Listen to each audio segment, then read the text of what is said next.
Racing isn't easy, but experiencing it is. iRacing puts you in the driver's seat with the industry's leading sim racing game.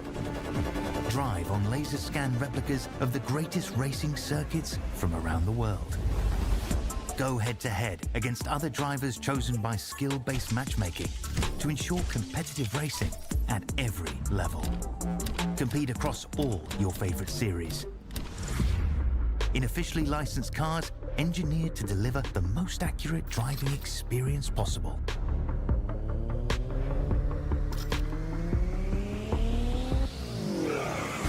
Join a race or host your own with players from across the globe. Race against the computer or in a league with friends. Feel the thrill behind the wheel. Visit iRacing.com.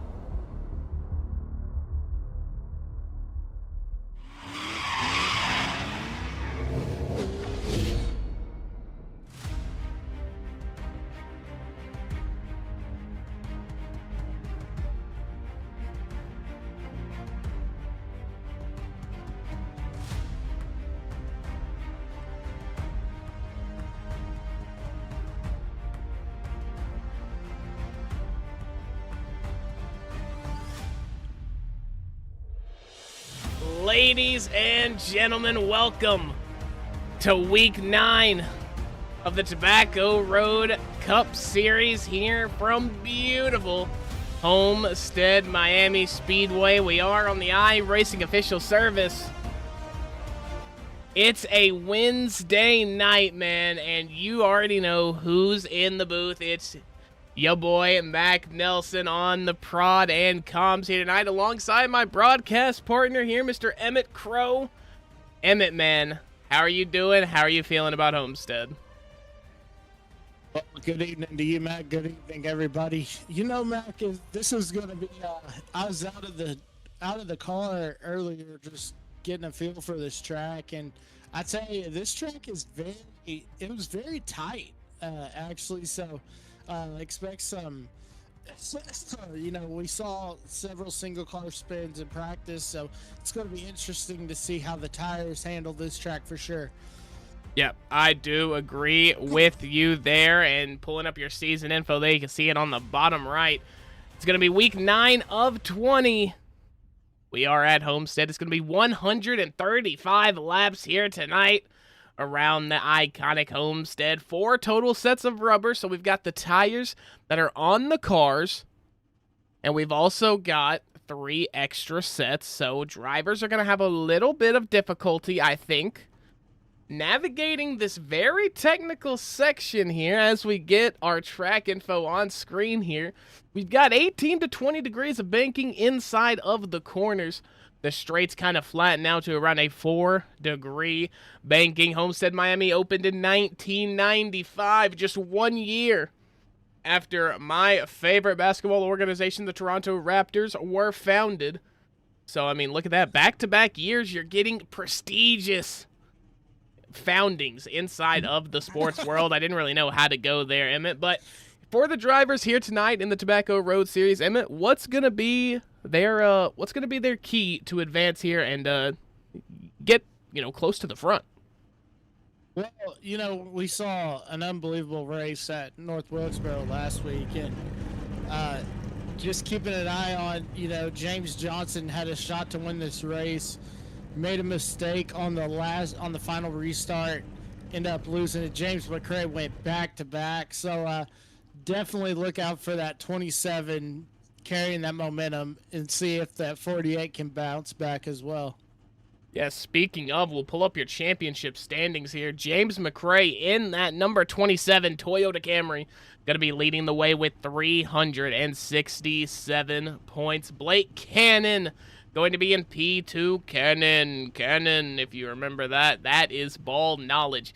Blake Cannon in second place in the Drivers' Championship with 345 points, and just a few make it 7 points behind him is the guy we get accused of not showing, or showing too much of, I should say, my fault, number 13 Black Rifle Machine of Travis Everett, part of Outsiders Racing. GT Irizarry Mr. Consistent really here in the Tobacco Road Next Gen Cup Series. He is going to sit in P4 with the Drivers' Championship. We'll go through your starting grid here very, very shortly. Or very, very quickly, I should say, as we get set to go here. We've got Nate Lesko making up pole position in that number 20. Blake Cannon, Ira Kohlhaas, GT Irizarry, Travis Everett, 22 of Joe Bonner, James McRae, your championship leader in P7, Casey Gross, Patrick Millette, James Johnson, going to be your first 10 and your last 10. Going to be Gary Braylon, defending champion, John Smith on his outside. That's row number 6, Brendan McLaughlin, Chad Lancaster, Scott Matthews, Thomas McLaughlin, Chris Perry, Brandon Lopez, Chris Toppings. Rounding out your grid, we are green here at Homestead. Blake Cannon out to a fantastic start. As usual, Emmett, it's going to be on him to set the pace early and get out in front of everybody here on the track. It's definitely going to be on Blake Cannon. What a heartbreak he had last week at North Wilkesboro. Had the car to beat, just got caught up in a late race wreck and ended up costing the win. And sadly enough, Mac, it was his teammate that took him out. Yeah, it was. Oh, and we have drama already on the front stretch as we finish our first lap here at Homestead. It looks like it might be a little bit on James Johnson. He's the one that got credited. We'll go back and take a look. Man. Yeah, that's going to be a Quantum Motorsports car alongside 99 of Gary Braylon, just barely getting through. We've got the Ghost number. It looks like number 8 on the car, maybe Patrick Millette. Yeah, we'll take a look at that. It all kind of starts with him. We will go back and take a look as Patrick Millette coming around turn number 4 here, Emmett. It looks like 3 cars just kind of fighting for the same amount of room. Yeah, and, the thing is, Mac, I'm going to put that on James Johnson. Of course, he was up there in the marbles, but he came down and just pinched Casey Gross into Millette. So, tough break, but James Johnson already not having a good night after last week. Yeah, last week, obviously one in the books for James Johnson. If it's good or bad, that might be on you guys to decide. But as we get set, we've got another car around in turn number 2 under caution. I believe this is going to be Thomas McLaughlin in the 36, part of Nap Daddy Racing. Wow, that looks like that might have been a technical failure, like a mechanical failure. Maybe his wheel got full locked to the right or something. That didn't exactly look intentional by any means. It didn't exactly look normal either. Car just start shooting to the right. Oh, man, yeah. Yeah, so that's going to be under caution. That's going to be Thomas McLaughlin with a ton of front-end damage on that 36. Yeah, tough break for Thomas McLaughlin.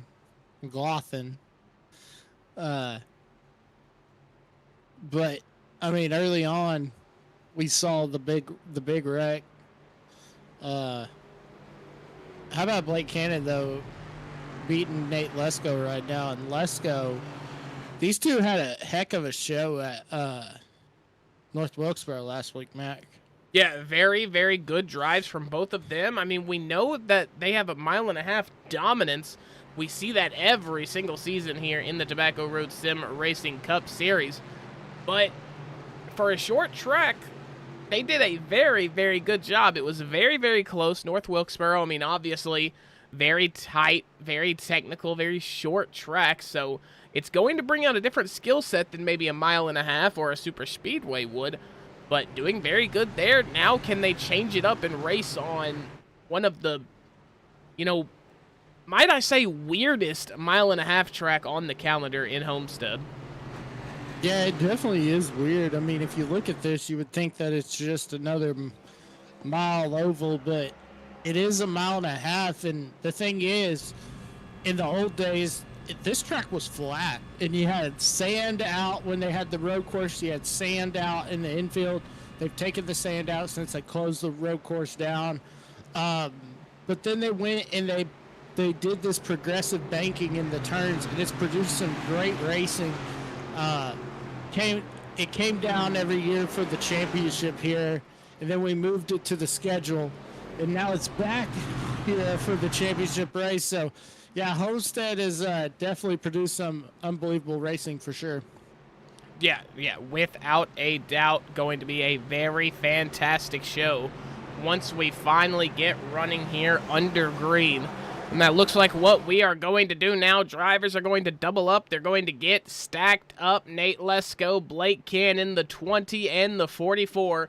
It's a battle as old as time between these two drivers. It's not really old this time, but since the formation of this Tobacco Road sim racing season, they have gone to blows in the past as well. But here we are, green flag running again. Barney's going to wave the green flag from the pink straight talk flag stand into turn number 1. Let's hope it goes a little better this time than it went last time. And for Blake Cannon, it's going to be exactly that as we get a little bit of a look on board that number 44. You can hear the revs. You can hear that Camaro straight ripping. We've got 3 manufacturers inside of the top 3. We've got Blake Cannon in the Camaro. We've got GT Irizarry in the Mustang, Nate Lesko in the Camry, and that's going to be a yellow flag out again. And I'm not entirely sure for what, as everyone seems to be running in a fine spot. We'll have to go up to the Racer Nexus blimp cam and maybe try to check something out. A little bit of contact there between... Oh, and yeah, that's going to be a hard hit into the wall for Chris Perry, number 34. But I don't know if that exactly was a reason for a yellow flag. Maybe our race control, David Bush, saw something that we did not. I mean, it is his job, so I'm going to give him the benefit of the doubt and say that he saw something that we aren't necessarily seeing, but that's going to be our second caution of the night regardless. And Emmett, if you're Blake Cannon or one of these guys here in the front, what's the frame of mind like if you keep seeing these yellows? Well, it's hard to stay patient because, I mean, it's hard to stay focused because if you're just riding around under caution all the time, you may slip up and make a mistake, and it's real easy to do, Mac, especially with all these cautions because, you're ready to go. I mean, it's race day, you're ready to get it going, and then all of a sudden one caution happens and you're like, okay, and then it's like, here's the restart, get going a few more, not even a lap around the track, and then all of a sudden you're like, man, another caution. So it's hard to stay focused for sure. Yeah, without a doubt. And we see Gary Braylon back in P9. He's up 2 spots from where he started this race. He is the defending champion, and if we flash our points up on screen, he is going to be sitting in P8. He lacks about a 100-point lead off of your leader, James McRae. And speaking of, James McRae is actually in the back of the lead pack this time. Cannon, Irizarry, Everett, and Bonner all ahead of him. And it's crazy, Emmett, because normally in these early race situations when we're getting the, early caution jitters out, James McRae is normally taking advantage of this, and he's more towards the front, maybe even leading. Yeah, usually he is, and that's what a couple races, he's been up there towards the front, but then maybe a bad pit stop or something, it always got him toward the back. But ever since Talladega, when he made that incredible last lap pass on Brandon Lopez, and then, of course, last week taking the win away from James Johnson, he's been on a burner for sure. And I tell you, Mac, I don't think he's going to stay in the back long.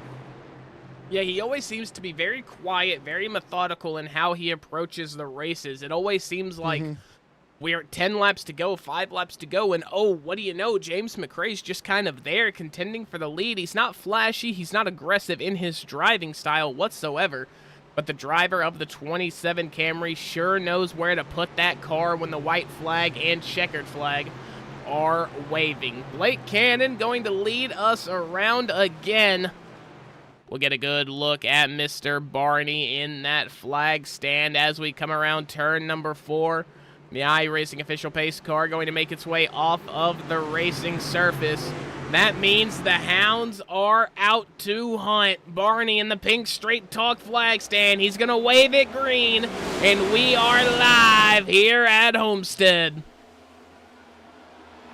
Yeah, right off the bat, Blake Cannon got a great restart, but look at Travis Everett take over the second place ahead of GT Arizari. Now Arizari's going to go up to the high side back, but there was nobody to go with him. Yeah, nobody to go with them, and that's got to be concerning if you are a driver trying to find the way.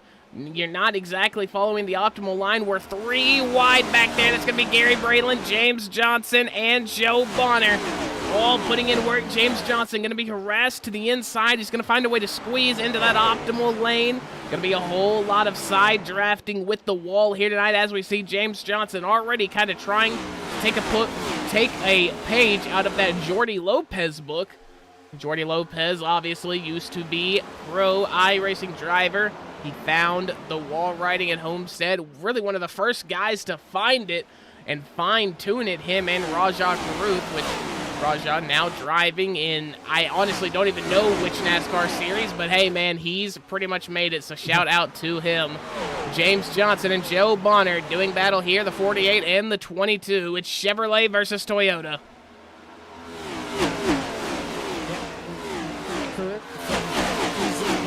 I think he's doing part-time. He's in the trucks and part-time with Riley. So, yeah, it's crazy to see that he's gotten all that way up. But just the start for him in his career. Yeah, just the start, and Gary Braylon looking to start something fierce here. Up 7 spots already. He's up to P4, defending champion. Early on in week number 9, he has found his groove. We'll see if he can stick to it for the remainder of this green flag run. Emmett, go ahead and go through it, man. When are we going to see the stage break? When do you think these guys are going to pit for tires and maybe some fuel? Well, wasn't able to get the pit window from our league Mr. Chris Topic, but I think they can go, probably, let's see, it's lap 14, maybe lap 50, 45? Yeah, maybe. We're not exactly sure what kind of fuel load they're running in these cars this week, but there is 4 total sets of rubbers, so drivers only really have to make it about 35 laps on each set of tires, so tire stress isn't really going to be existent this race, Emmett. Yeah, it's not going to be existent, really. But, I mean, you can't say that about Homestead, Mac. I mean, Homestead eats up these tires like we saw at North Wilkesboro and so many other tracks. Tires definitely come into play here at Homestead for sure. Yeah, I would have to agree with that. Tires are very, very important, and, you know, there's a good chance that they chew them up. I thought maybe we were being kind of lenient with the tire allocation here, but hey, we'll just have to see when we hit the drivers for the interviews post-race on the post-race show presented by Apex Sim Racing. Speaking of, if you have some sim racing accessories that you need to grab, head over to apexsimracing.com. Use code RACERNEXUS for 5% off. Blake Cannon a little loose coming out of that corner, but you know if you buy a chassis from Apex Sim Racing, the bolts are not going to be loose on that rig. Also, big shout out to Track Cams for Gourmets. That's trackcams22.com. They provide all the car and track cameras you see here tonight. And across all the Racer Nexus broadcasts, Travis Everett and the number 13 Mustang coming around the outside of Blake Cannon. It's going to be a cinematic view as we get to the back straight. It's going to be side by side for these drivers. Yeah. It's got the advantage on the high side. use G down there with GTA's Mac. Yeah, he's going to have a battle there as Blake Cannon trying to do his best to keep the dogs at bay, to keep Travis Everett from getting that lead. We know if Travis Everett's got clean air out in front of him, it's going to be very, very hard to catch and overtake him. GT Irizarry, his pace is lacking just a tiny bit from these top two guys. Hopefully the draft can keep him in tow. Gary Brayland and James McRae are having one heck of a battle here. 4P4 will bring up the battles box. It's a big battle for third, really, is what the game's calling it. Joe Bonner, Nate Lesko, they're going to be dropped out of the equation just a tiny bit. Joe Bonner is going to make contact with Nate Lesko and John Smith. Oh, my gosh. Oh, no. Nate. Wow, Emmett. Bonner came on the radio and he said, "Sorry guys, I got a little loose right there and try to reconnect, try to save it." That's what I'm trying to say. Oh yeah, right there, just came up on the track. Oh yeah, hitting Nate Lesko, hitting James Johnson. We'll see if John Smith was able to get out of it. I don't believe so. Yeah, that's... Oh, and he tried to get on the brakes, and he's going to end up spinning, which, if we get through this and he hasn't hit anything or hasn't been hit by anybody, he'll just have some nuked tires, which is not the end of the world if you're John Smith. So he got out lucky on that one, but that's going to be a set of tires already down for the 47 of John Smith. Yeah, it's going to be a set of tires, and tough break for Nate Lesko, though. I mean, this is his bread and butter, and oh, man. It's going to be interesting to see. It looks like, Mac, he might be out of the race. Yeah, Nate Lesko might pack it in for the night. A lot of drivers coming down pit road as we speak. We got a pretty far away camera, so it seems pretty quiet there on the grid with all these drivers coming in. Blake Cannon going to move to one of the front pit stalls, the front pit stall, actually, because he qualified first. A lot of these drivers choosing to take just fuel. A lot of 6-second pit stops for these drivers. 7.17, 6.62, 6.32, 6.42. So it's just going to be a little bit of a splash and dash to try to make it to the end of stage number 1. Oh, by the way, Patrick Millett and Chris Perry both stayed out. So, bold strategy move by Millett and Perry for sure. And I hate to break the immersion, Emmett, but it's going to be on you for just a second. I've got a knock at my door unexpectedly. So...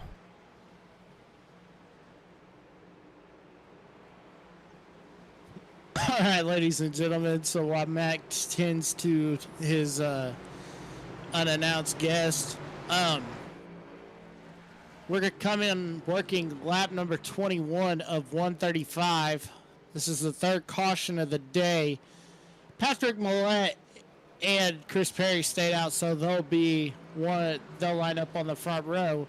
Then you got Blake Cannon lining up next to Travis Everett, GT Irizarry lining up next to James McRae, Gary Brayland lining up next to Brandon Lopez, Ira Kohlhaas lining up next to Chris Toppings, Scott Matthews lining up next to James Johnson. 13th is going to be John Smith. 14th, Joseph Bonner.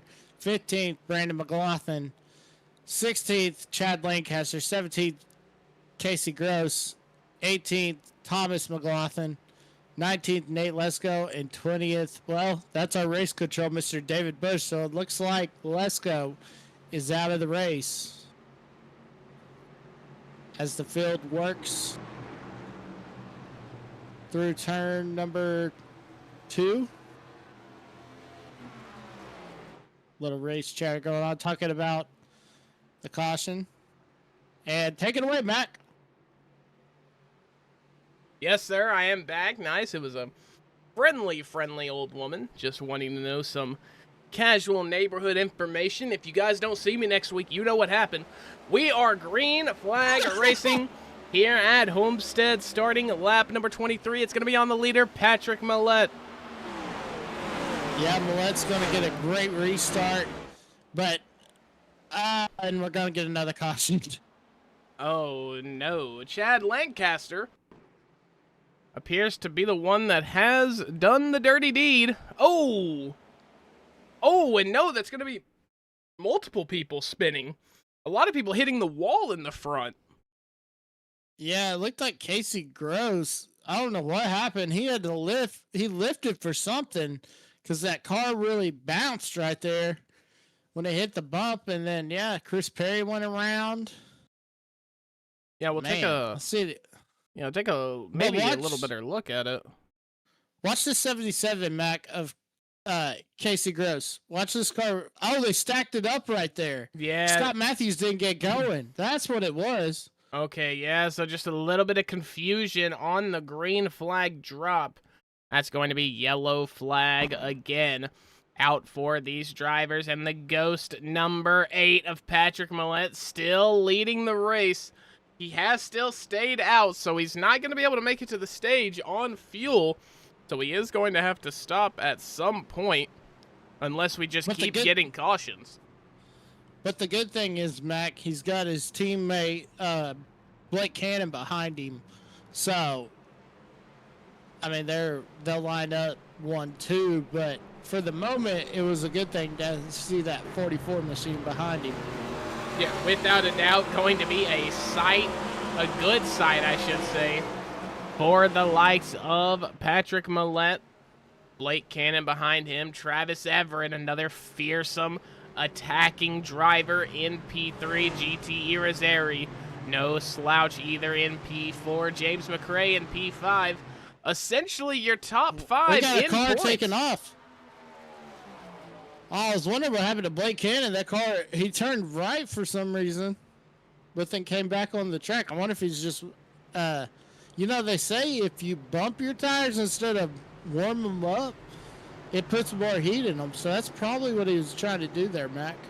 Yeah, very, very decent chance that is what he was doing. He's trying to prep his race car the best he knows how for this next green flag run. We're only 25 laps down, ladies and gentlemen, going to lap 135 here at Homestead. So haven't even really gotten into the good stuff. If you're in the live stream, put a shout in chat on who you are supporting. We'll try to show them some love as we try to show every single talented Tobacco Road driver on stream as much as we can. But hey, at the end of the day, you got 19 cars out here. Going to be hard to see Ira Kohlhaas, part of Bohica Esports, in that 29. Currently sitting in 8th, down 4 spots, qualified in P4. So very, very good run for them. James Johnson, after that early race turmoil, does sit in P9, part of LNG Power Sports. We'll flash that logo up there, LNG's Power Washing. Thank you so much to Joe Bonner for hopping on board with us this season. You can see his business card there. If you have any sort of information or want some knowledge about the power washing game, or a quote maybe for him, I think he's based around the Millersburg, Pennsylvania area. So you can always contact him if there's anything you need. Yeah, and just a little tidbit, Mac, that we found out after interviewing him in that Talladega race. LNG is actually his son and daughter's first names. The first letter of their names made the company, and it's made so he can leave it for his kids. Oh, well, fantastic. Good. Very, very good work from Joe Bonner. Big pat on the back. Always got to look out for La Familia. As we get going here at Homestead again, we've got a Oh my gosh, they're 3 wide! Yeah, 3 wide coming into turns 3 and 4. GT Irizarry's gonna make it 4 wide. Opening bout here opening lap. What is going on in Homestead? If you weren't awake, you are now. Holy moly, the drivers are getting in their bag. Yeah, Blake Cannon got into the wall right there, and that's what's making him drop like a rock. But look at James McRae already being aggressive, moving up to the number 3 spot as he drags race with Patrick Millett actually for 3rd. Yeah, and Patrick Millett going to be at a disadvantage here. He does not have the fuel, which granted I guess would make his car lighter. So he might actually have an advantage here, but those tires are going to cool down. Well, they're actually going to warm up before they start to wear down. And James McRae, as we know, very, very good late into the run. He knows how to save his stuff and keep the momentum high towards the end of a run. We'll have to see if that's what he can do here. Hopping on board now, the 27, the JC Esports driver. He's got a car to his left. I believe that is going to be Patrick Millett. Yes, it is. Cannot forget about Blake Cannon, Emmett. Yeah, you can't forget about Blake Cannon, and what a rebound he had back after hitting the wall. He started to get up there and get to the inside, trying to take the position away from McRae. Yeah, and McRae almost letting that happen as McRae's going to be loose.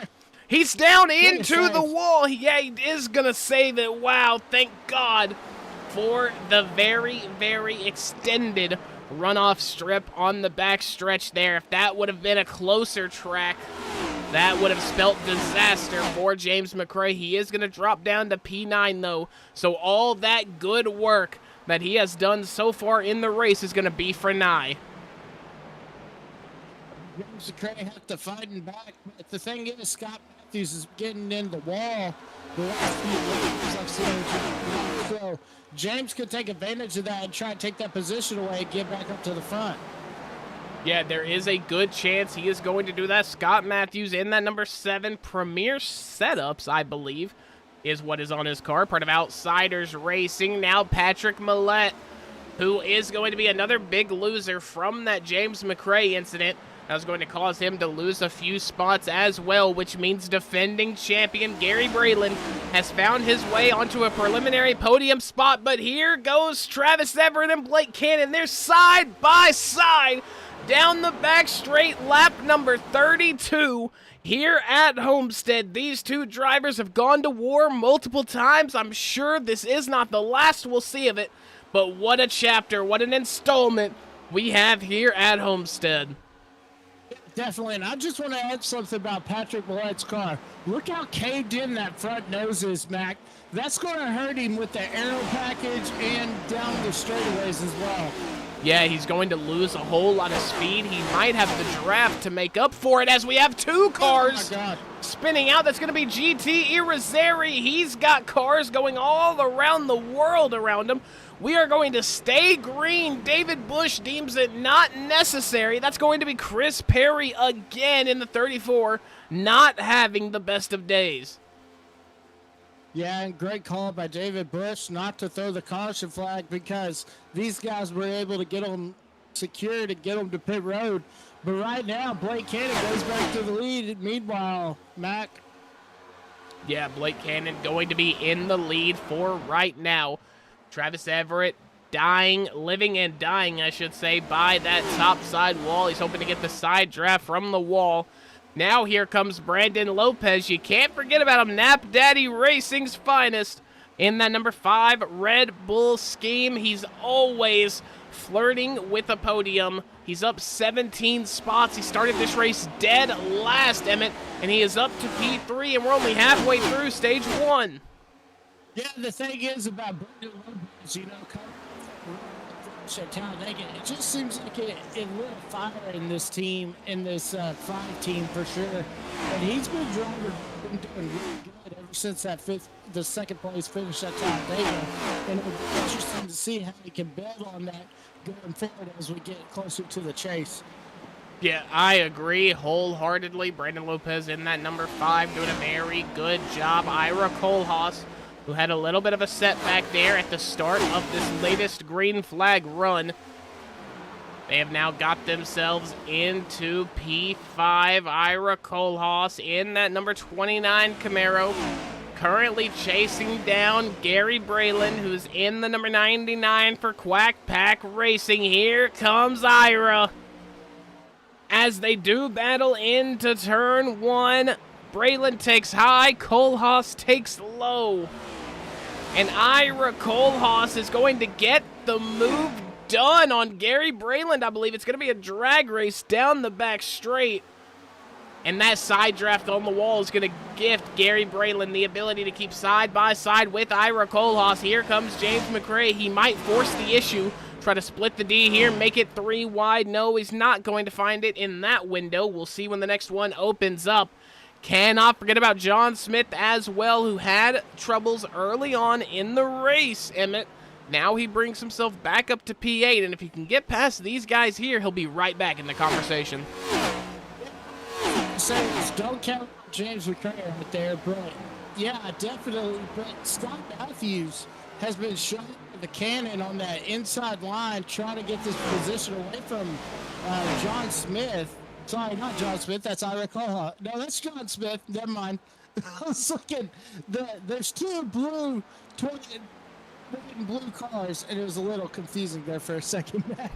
Yeah, it does get a little bit confusing. We look back at James Johnson, who is currently sitting in the number 48 for LNG's Power Sports. And, oh, man, the unfortunate ending for him last week mixed with all the turmoil he's gone through this week. I cannot imagine what it's like to be in that number 48 camp right now. Yeah, he did hit the wall right there. But, yeah, just trying to find some speed as Joe Bonner is trying to catch up to him. I like Joe Bonner's car this week. Ditched the blue and black and went with the black and red. Good looking scheme for sure. Yeah, Joe Bonner, a little bit of a rebrand for him. We usually see him in the other 22 scheme, but now he's got an LNG's power washing red and black 22. Looks very, very good out on track. And I mean, hey, anything's going to look good on the Camry, man. It's the best looking car by a mile. You can't get me off that hill. I don't know about that. You know, when it comes to racing and NASCAR, you can't always count out Ford and Chevy. And, you know, what I got out in my lot, in my parking space is a good old 2020 Ford Fusion. So I got to say, that American horsepower is better than that Japanese horsepower. Yeah, well, that's the age-old debate. Just another inkling in it there. Travis Everett in the Ford Mustang, in the nice number 13 Black Rifle Coffee, and his form right now is as hot as a freshly brewed pot of coffee. Travis Everett for Outsiders Racing, just getting right alongside that wall as we hop on board with him. Big shout out to Track Cams 22, of course, for that angle. Travis Everett doing one heck of a job. He's starting to put a little bit of a gap on Brandon Lopez and Ira Kohlhaas. Yeah, doing a great job. But the thing is, Ira Kohlhaas is trying to take that third place away from Brandon Lopez. So that's going to allow Everett to scoot away just a little bit. But with these two looming in his sights, this is really hurting him try to catch Blake Cannon. Yeah, I agree. Blake Cannon, the man of the hour. He's unfortunately probably going to suffer from success here tonight. And if he keeps this lead up, he's not going to get very much screen time, as is the, the turmoils of leading a lot of laps in a broadcasted race. You kind of get forgot about just because of how good you are. A little bit of shakeup in the grid for Joe Bonner, I believe. Yeah, Joe Bonner's got the meatball flag. We'll go back and take a look at what happened to him, as that's going to be contact with Joe Johnson. We didn't get to see all of it completely. As I do apologize, we'll go back and take a look. Just real quick here, as going down the back straight. James Johnson again. Oh, wow, yeah, James Johnson going to be...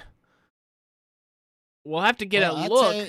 We'll have to get a look at the whole situation, but... I'll tell you something, Mac. You never want to wreck an owner. Especially your own. Yeah, that is true. The 48 of James Johnson, teammates with the 22 of Joe Bonner. Just a little bit of miscommunication there between the two drivers. They are going yeah, Joe Bonner's going to have to bring that car in. His race might be done depending on the damage.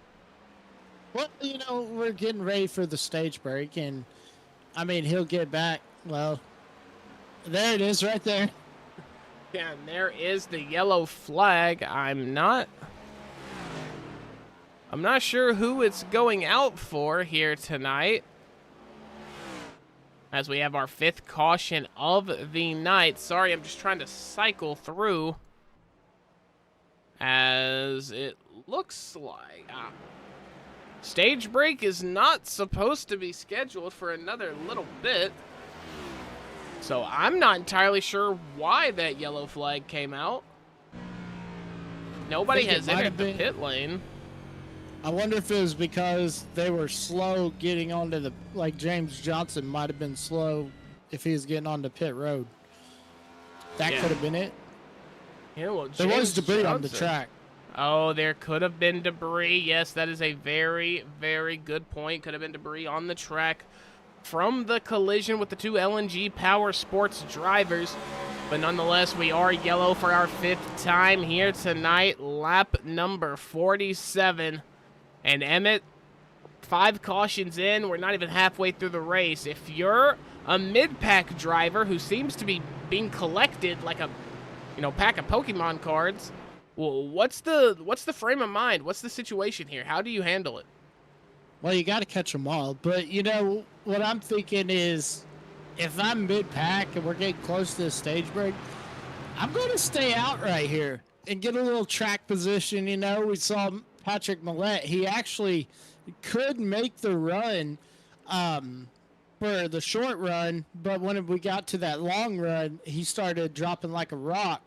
So if it's another short run, Mac, I'm staying out to get that track position. Yeah, well, everybody is pitting. Blake Cannon down to P16. Patrick Millette going to go in the pit lane. A little bit of a shaky stop there for, I don't know what car. I think that's the 81 of Brendan McLaughlin, maybe.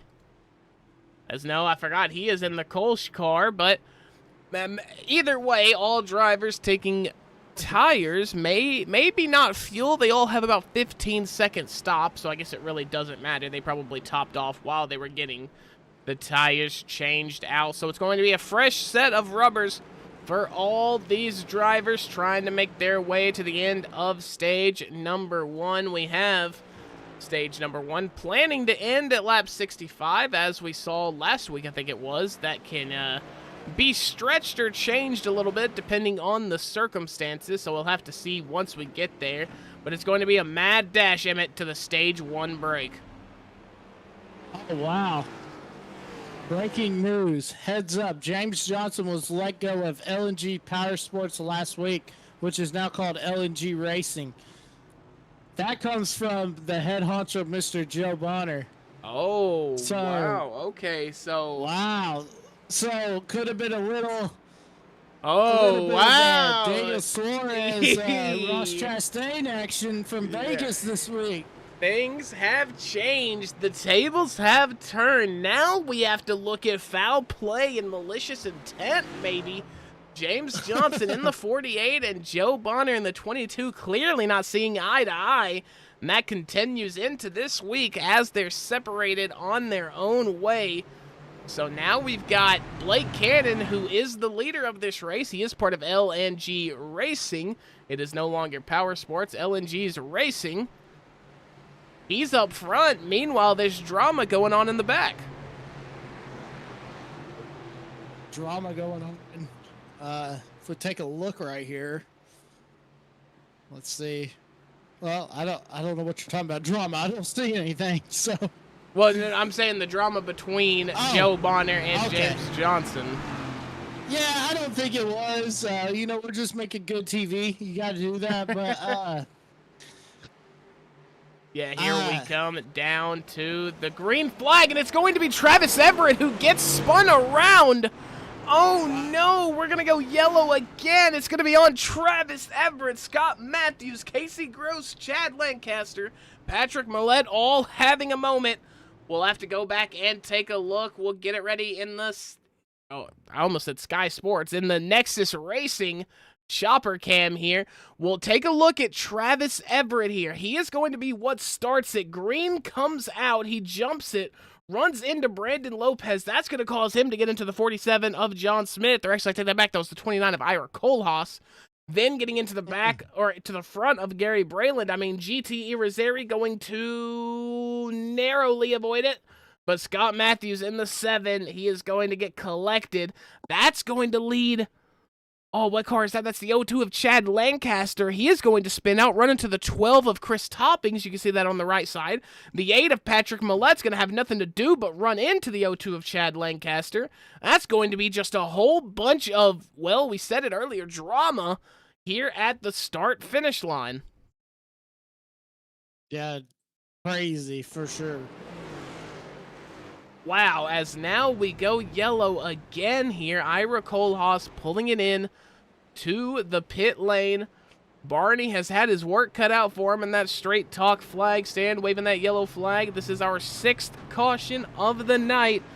Ladies and gentlemen, make sure to stick around for the Apex Sim Racing post-race show after 135 laps. We have a call out. We have a call out from Mr. Joe Bonner. He said, I will see him in the pits. So, yes, that was definitely, I believe, some bad blood between those two. Virtual beef, maybe IRL beef. We'll have to see. There is spicy storylines building here in the Tobacco Road Cup Series as Joe Bonner not too happy with the way James Johnson has drove him this week. We might see something boiling down in victory lane if an LNG racing driver wins it. We might see it in the Discord chat. You never know. But wow, what a night it has been, Emmett. Yeah, what a night. And that's why you stay. That's why we, I'm glad we have the live chat where the drivers can chat with us, because, you never know what's going on outside the track. Yeah, you do truly never know. Lights on the pace car are going to stay on. We'll see if they go off during this lap. Yes, they will. He moves up into that second lane. We will be green at the end of this lap.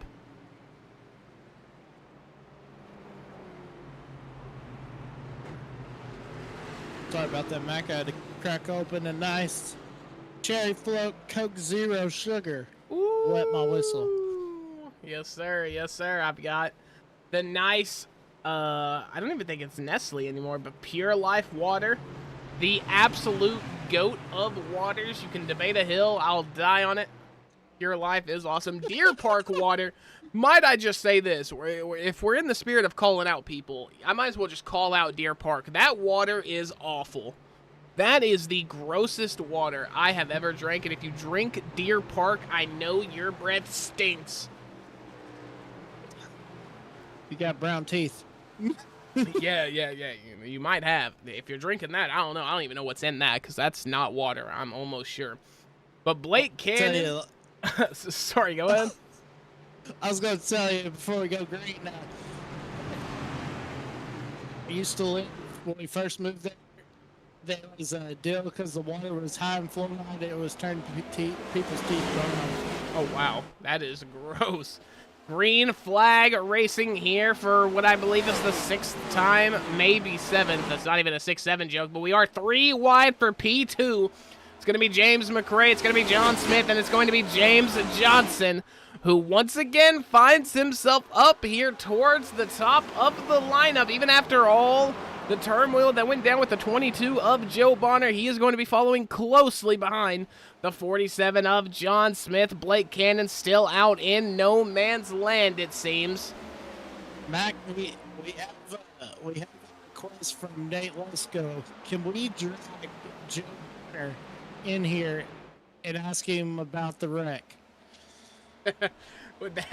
If Joe Bonner is okay with that, next caution will bring him in if that's what he wants to talk about. I agree. That would be very, very good to see But right now, we got to focus on the 47 of John Smith. He's fighting GT Irizarry in this 14 car. It's a battle for P3.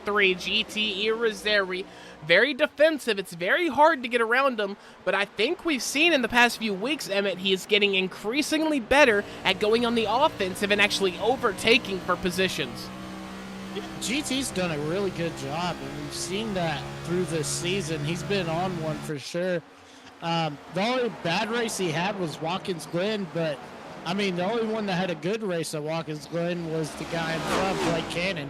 But the thing is, GT's done a great job on these mile-and-a-halves and, you know, the short tracks and the intermediates and, you know, the 2 miles, every track, really, Mac. Yeah, you know, I would have to agree as we have a little bit of drama going on towards the back of the grid. I was going to say, Joseph Bonner said, I'm here. Oh, wow. Well, as soon as the next caution flies, we'll try to get a reporter down there to the pit wall with Joe Bonner. We'll see what he has to say about that. Right now, we're still on board GT Irizarry. This is going to be your closest battle of the top 10. We do have a pretty close battle going on between Patrick Millett, another LNG's racing driver. He is battling Travis Everett. Travis Everett, who has had a little bit of a bad run here in the last 10 or 15 laps. He had that spin going to the line. He had dropped 1 or 2 positions on the last green flag run we had. So not able to kind of spoon it all together for Travis Everett. Maybe with the stage break, we can get some clarity on the situation with Travis Everett. Yeah, definitely. Yeah. But I mean, it just seems like ever since that spin, he just hasn't been able to rebound yet, Mac. Yeah, he hasn't been able to rebound, and it's very, very interesting as we see a car getting slow on the back straight. I believe that might have been Casey Gross. Not sure what was going on there. As we look back towards the front, it's going to be very, very close between Cannon, Irizarry, and McRae. All 3 of these drivers in the top 5 of the points. I believe James Johnson is there too. He sits in P4. He's up 6 spots. But here comes Brandon McLaughlin, who's had a quiet last few weeks, but he sits 8 positions up from where he started. He sits in P6. Yeah, Brandon McLaughlin just doing a great job to stay out of trouble, keeping that Colts 81 looking pretty fine, if I do say so myself. Yeah, as James McRae in the number 27, he's going to be setting his car down on this bottom side. He's going to be getting around the 44 and 48. And James McRae looks like he was shot out of a cannon in turns 1 and 2. He's got Blake Cannon bump drafting him now as we see the 44 and 27 going to battle. The 48 of James Johnson wanting to insert himself into this picture. But it looks like he's going to have to make up a few more tenths if he wants to really get his name into that conversation. Brandon McLaughlin, John Smith, and Ira Kohlhaas doing about the same thing the top 3 are. They're just doing it for P5. What a good points night it would be for Brandon McLaughlin side by side with Ira Kohlhaas. He's going to have more momentum coming off the hill of that banking. Outside of turn 2, down the back straight he goes, setting his car into turn 3. He's still relying on the side draft from this wall to get him around the track as fast as possible. And even though Ira Kohlhaas is taking the bottom line, this momentum around the top for Brandon McLaughlin is allowing him to lap 2 tenths faster per lap than Ira Kohlhaas. So Emmett, what is it? Is the draft on the wall just that important? The thing is, you know, Homestead, if you got to rip the fence to be fast, and we've seen that with Kyle Larson, as there's our stage break. Yeah, there is our stage break. It'll be stage 1 in the books. And when we come back racing, it's going to be stage 2 and the rest of the race. But I want to bring a driver up here to the booth. And Emmett, I think you've got him. It's going to be Joe Bonner in the number 22. Joe Bonner, man. Talk about, I mean, we didn't know what had happened. What out there with James Johnson? Is it a little bad blood because he got fired or what? I'm not exactly sure. I don't know if he was what he was honestly doing, because I mean I felt like I was getting faster as the race went on. I don't think I had a fast enough car to contend with the top guys, but I felt like I was getting faster, and he's seen me coming, and pushed me right there on the right side of my bumper for some reason. I don't know if it's a little bit of bad blood, but I'm gonna tell you right now, there is gonna be some bad blood on the track next week. Might give him a little door ding or two, but I mean, it is what it is. It sucks that my race is over, but I think two of my other drivers out there, Blake and Patrick, are going to do pretty well tonight. So we'll see. So was it the late race incident before the green white checker that led up to dismissing Mr. James Johnson from the team? And the week prior to that, he's a fast guy. He's a really fast driver and everything, but he just tends to put his nose sometimes where he shouldn't be, and you saw what happened there. So, alrighty. Well, we're glad that you're okay. Hate that your race is over, but enjoy the rest of the race. Yep. Thank you, fellas. No problem, Mac. Yeah, that's going to be Joe Bonner, part of LNG Racing, getting up and explaining the maybe bad blood between him and the car you see in frame right now. That's going to be the 48 of James Johnson. In front of him is going to be James McRae, the JC Esports driver, in the number 27 Camry. He's got what I believe is, I think, Godzilla on the side of his car. Yeah, it looks like maybe Godzilla, but in a kind of fun and cuddly way. I'm not entirely sure what I'm looking at here. So we found this out after, once again, Talladega. It's a collab that some company that makes those collectibles, and I told our company owner, Mr. Rob Campbell, I said, you need to get you one. He said, heck no. But James said that they're coming out with this collab, and it's a little bit of a collectible deal. So yeah, that's what it is on the side of that car. Well, I mean, that seems innocent, seems fun. Glad James McRae could get himself a livery made to support that collab, that drop, that limited time special, if you will. He is going to lead the pack to the beginning of our final stage here. It'll be nothing but green and, well, I mean, yellows if we have wrecks. To the end, no more stage breaks is what I'm trying to say. But all these cars are going to get stacked up. It's going to be on McRae in the 27 Camry. He's got Johnson, Cannon, Irizarry, and Kohlhaas all behind him. That's going to be your top 5. Going to the top 6, or going to P6, I should say. Travis Everett is there, so he has made his way back up. You can never count him out. We got another selfie here with Barney, the flag man, standing on the straight talk flag stand.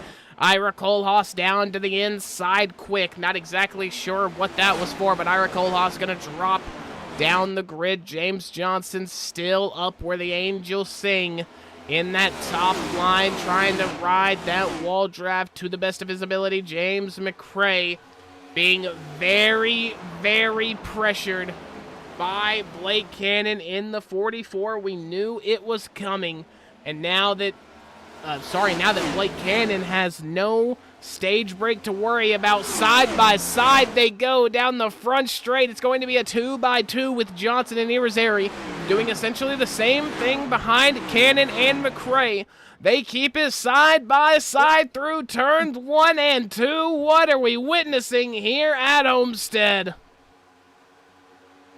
Yeah, and look at who's up there behind GTA Irizarry is none other than that black and that Lowe's 48 of James Johnson.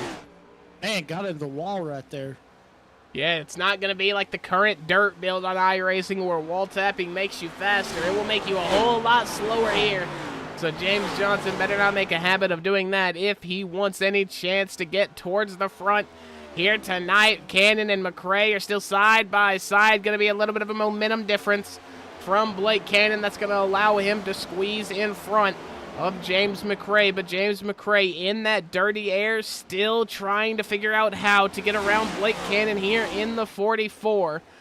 GT Irizarry following closely behind. He's got a very good show here for it. We'll hop on board with him for this lap. Going to be the Outsiders racing number 14 of Irizarry, trying his best. Sorry, go ahead. The thing is also, I'm sorry, but the thing about, I love seeing the gyro cam because it shows how progressive this banking is and what these drivers are dealing with in the turns. Yeah, I mean, it's very, very banked. It's not going to be like your Daytona or Talladega, but it's like the next step down.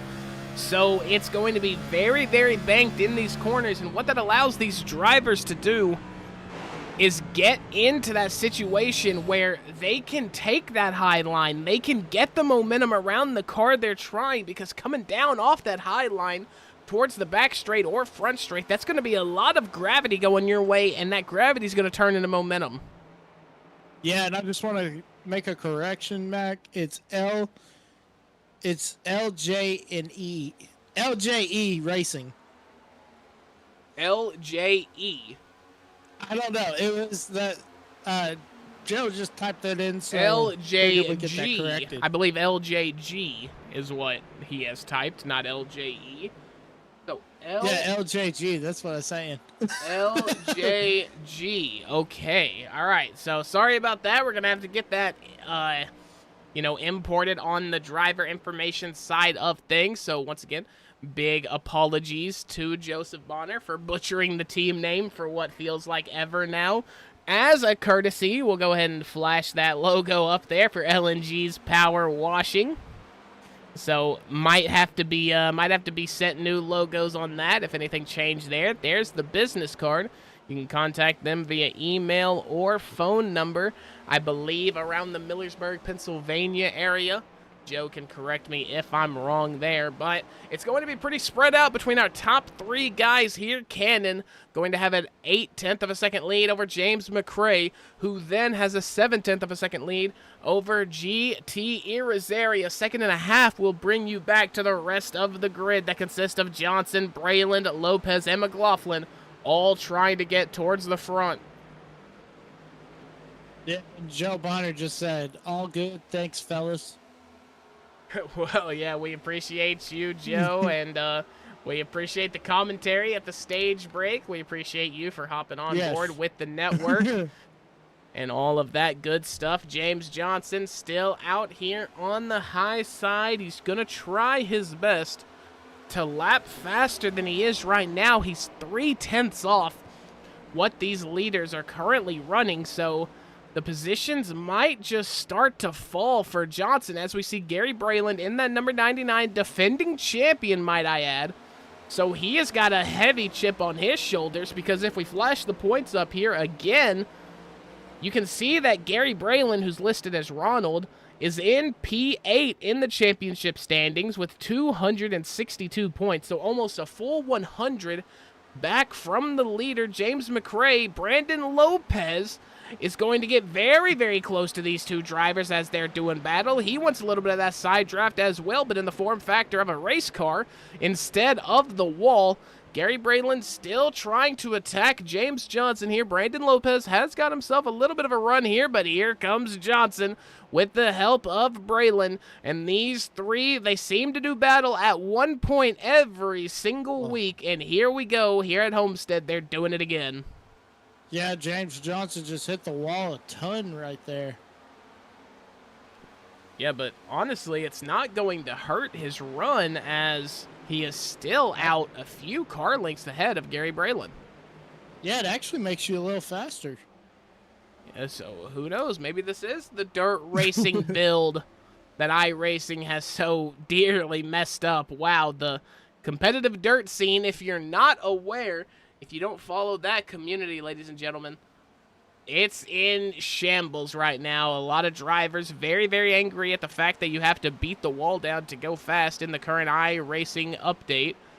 So that's a big thing they have got to see too, as we are still getting underway here at Homestead, Emmett. Well, I was going to say, you're talking about the dirt community, and what a tragic event that happened at Kennedale's Speedway last weekend with one of the World of Outlaws officials losing his life after two side-by-sides collided and ejected him. Yeah, that is sad to see. And, racing, it's often referred to as one of the most calming sports. A lot of drivers, they get in their car, get in their sim rig, they escape the reality. But when you're out there racing for real or you're working a track for real, it's also one of the most claiming sports. So rest in peace to him, and rest in peace to every single driver, official, steward, however it lays out, that has passed at, a racetrack due to racing. Obviously it's claimed a whole lot of lives, and, that's why we got to be as safe as possible when it comes to, one, racing the track, and also, running and administrating and working the tracks. Well, that's what it was. There's a sprint car driver had flipped on the hot laps getting ready for the dash, I believe, and they were going out to assist the driver when they were going, and then there was, they have push carts to push these sprint cars on the track. One of the push carts didn't see them and hit them head on. Yeah, you never, ever, ever want to see anything like that, that is horrible. Thoughts and prayers are with the family involved as we switch gears, heading back here towards the Tobacco Road Cup Series. Here at Virtual Homestead, Blake Cannon has stretched the lead out over James McRae to 1.8 seconds. And then 2 seconds back from him is going to be GT Irizarry. So our race control, David Bush, calling it before the race. He said it is going to spread out. It's going to be all about if the driver can keep his pace, keep his optimal line. And it's really going to be about catching the drivers rather than racing them, as we have a full spread out field here. Your battle for P5. Going to be the closest one on track right now. This is going to be between Travis Everett, the heavy hitter of now, against Gary Brayland, who was a very heavy hitter last season, claiming the championship. These two went to blows multiple times. And once again, we're just getting another installment of it here at Homestead. Yeah, great racing going on, especially between Brayland and Travis Everett for sure. And with the cars being spread out, it's almost like you can hear a pin drop, and then when we get to one of these close camera angles, it comes alive again. But with these cars being so spread out, you don't get that clumped up noise of a race car that you would hear at maybe the drop of a green flag at Daytona, or maybe the entire race at Talladega. So this race, Emmett, in a lot of senses for these drivers, it might be kind of calm right now.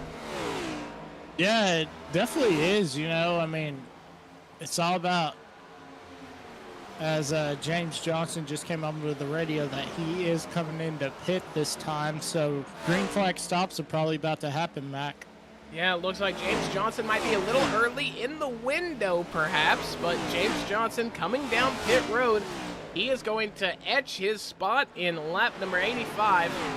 We've got exactly 50 laps left here at Homestead. We'll have to see if that race car of the 48 of James Johnson can make it all the way. Blake Cannon, however, stopped on lap 64 like the majority of the grid during the stage break.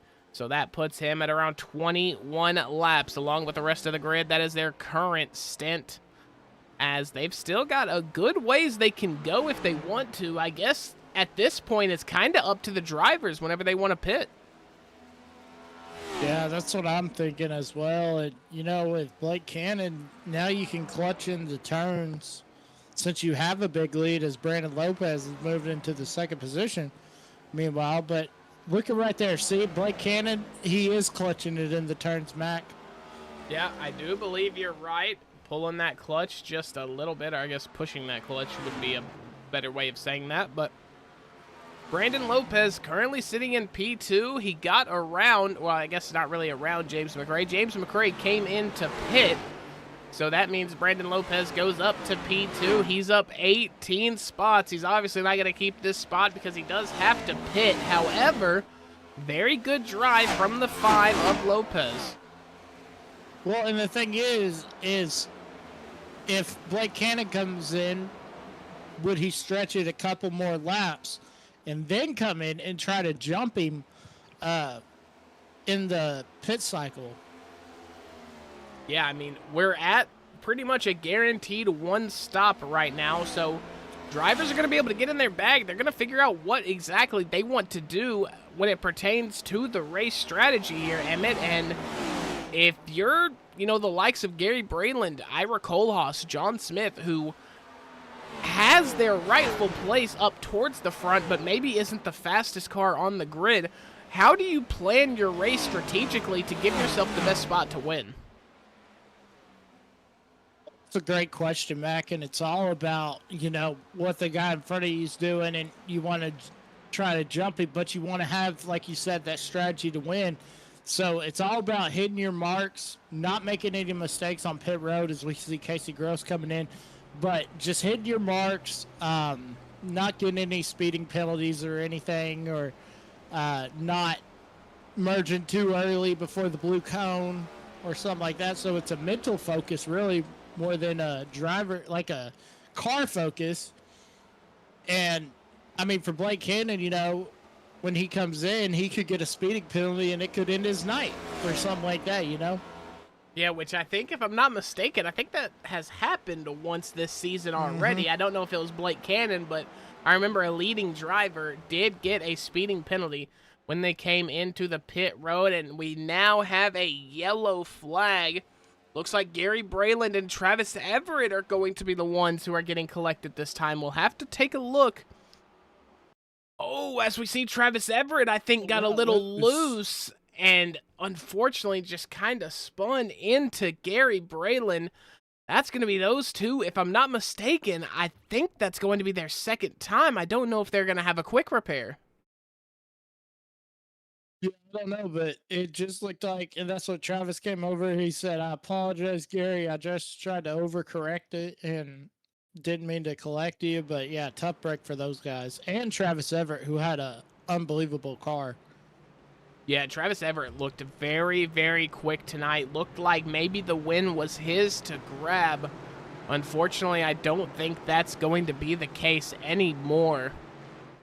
As, that's going to be a lot of heavy hitters that have been collected here tonight. And our race control, David Bush, doing a fantastic job of officiating. But he kind of called it, Emmett, at the top of the broadcast. Blake Cannon coming in. Everybody coming in, actually. But yeah, David Bush called it.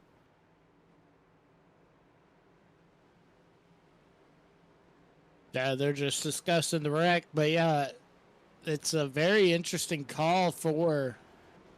Who was it that came? Somebody stayed out, didn't they?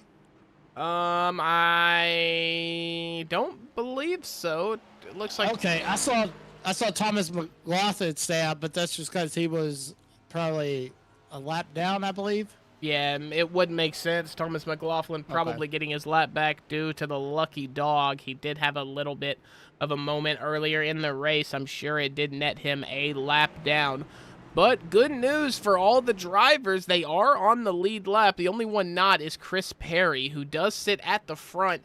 He is going to be about 25 laps down as it sits. So Chris Perry just running for the very minimal amount of points he can get here tonight, but still running, and that's very important. It's not about how hard you get hit.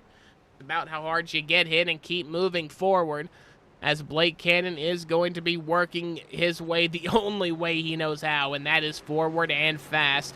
He is going to not be the leader, but he's going to be the leader, if you know what I mean, with these drivers having to stop. So your net lead right now still in the way of Blake Cannon. I guess I take that back. It's more than likely probably going to be Casey Gross, but no, Casey Gross is a lap down. And now that I'm reading it, I apologize, Emmett. We do have a couple drivers a lap down. McLaughlin, James McRae, James Johnson, Travis Everett, Casey Gross, all currently registered a lap down.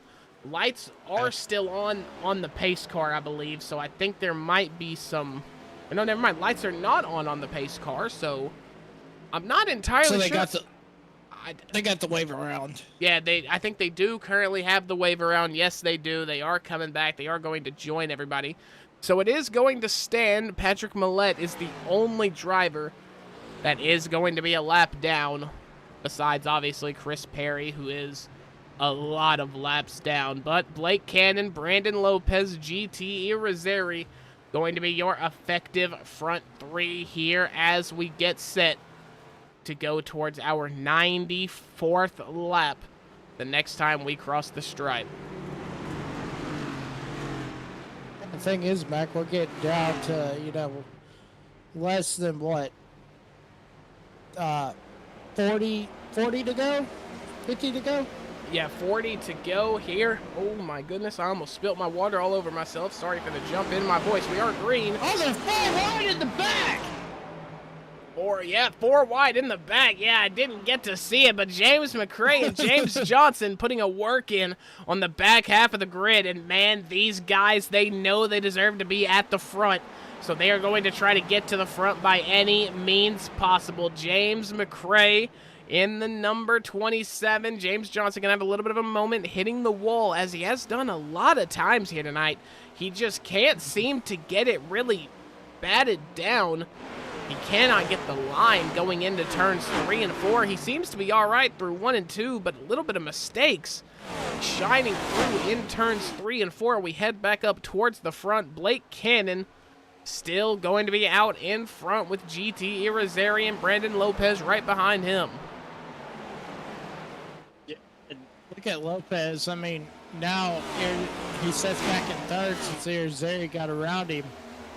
But I mean, Brandon Lopez has a rocket, and he's got to remember that. Just save your stuff, and when we get down to about 10 to go, then start making your move, and so you can burn up your stuff. But look at this, battle for the lead, Mac, down the backstretch. Battle for the lead, the 14 and the 44. It's going to be Alonso and Hamilton in a different life, as the 14 and 44 going to blows here at Homestead, Miami, across the line, completing lap number 96. It's going to be Irizarry who is granted that lead at the stripe. Blake Cannon on the advantageous shorter distance inside line. He's going to try to squeeze Irizarry off to the wall. Irizarry in a very good spot, though. He has side draft from both sides. It'll be from the 44 Blake Cannon, but also on his right side from that tire fence. So heading around turn number 4, we get to the front straight. It's going to be Irizarry who still leads. It's going to be single file back from Blake Cannon. So Irizarry and Blake Cannon going to be your closest battle on track. We hop into the gyro cam of GT Irizarry. You see at the top of your screen there, the rear view mirror. He's got Blake Cannon in it. Blake Cannon sending his car to the inside. The 14 of Irizarry quick to block. Blake Cannon now has to try to look for a plan B as they head around turn number 3 and 4. Still 37 laps to go once we cross the stripe, but it's going to be Cannon who is shot out of turn number 4 like a cannon. He's not going to get the proper set on his car into turn number 1, so GT Irizarry going to take advantage of that. No longer side by side, advantage Irizarry this time around. Doing a great job taking that lead away from Blake Cannon. Blake Cannon all over the back of Irizarry. That is bringing McLaughlin's in the way. We got time smoke in front of us, back. What's going on? Yeah, Patrick Millette is going to be the one who has crashed. We'll have to see. Chris Perry is off track as well. He is going to send it back to the pits. Oh, wait, no, he's not. Okay, there is Chris Perry. Yeah, Chris Perry's going to be the one set off. I apologize. No caution. We stay green. Patrick Millette able to get it off to the inside. Chris Perry, he's doing side quest over here in the grass. I'm not entirely sure what is going on here with Chris Perry, but he is going to wheel that number 34 around to the pits, and it's going to be another battle for the lead. GT Irizarry coming around on the number 44 of Blake Cannon.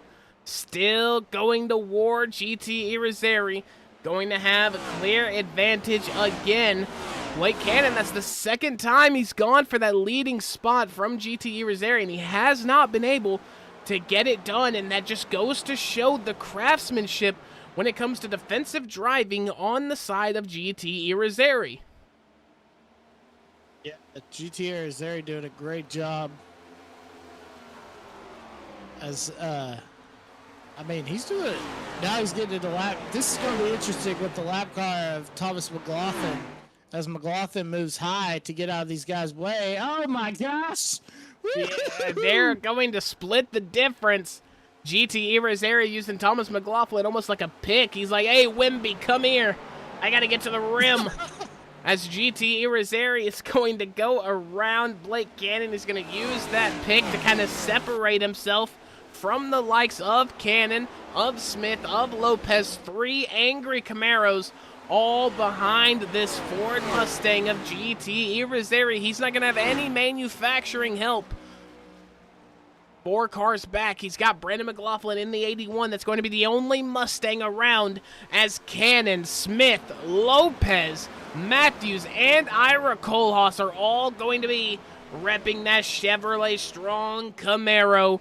James McRae going to be one of the only Toyota Camrys still on the grid. Patrick Millette going to be the other one.